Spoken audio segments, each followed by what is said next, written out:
I also remember kind of being forced to do a little bit of mechanic work. I remember my brother used to do it. He started as a kid, trying to fix lawnmowers and stuff. I even remember how my grandmother and mother was very proud of him doing those things. And it was just like when I would pretend and do these different things, they weren't proud. It was like they were telling me almost like give up on my dream. I remember my mother and my ex-stepfather was telling me to stop writing, give up on my dream, don't do this, you'll never amount to anything if you're doing this.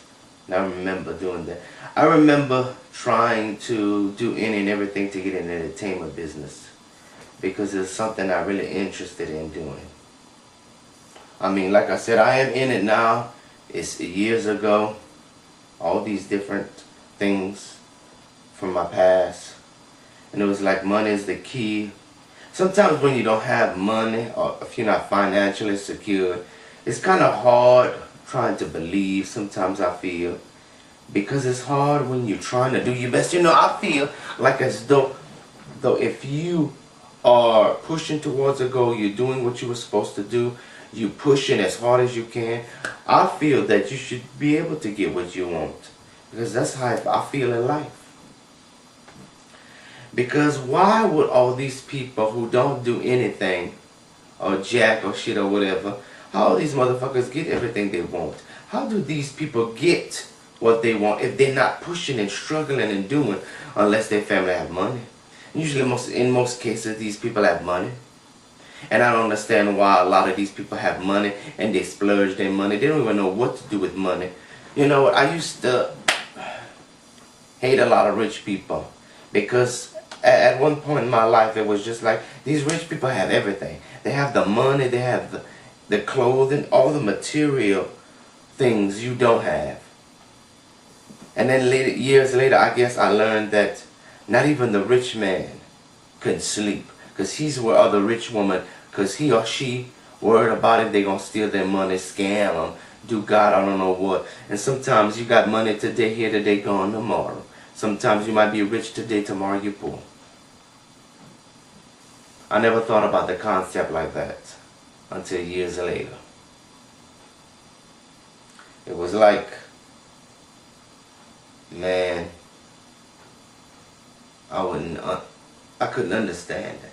But I remember saying to myself at 10 years old, if I was ever rich, I'd be able to do the things that I want to do. I remember being 10 years old and looking for a job. Well, not really looking, but hoping that I could find one. I really wanted to find a job at 10. I had a feeling that I'd be able to work in and everywhere. It's kind of true, to a certain point. I remember watching television with my cousin of mine, Rose Guillory, who I thought later like great aunt. Not really great aunt. Yeah, kind of like. And Horace Guillory, who's a cousin of mine, but I call him kind of like my great uncle. And I remember one time my brother had to go to the hospital.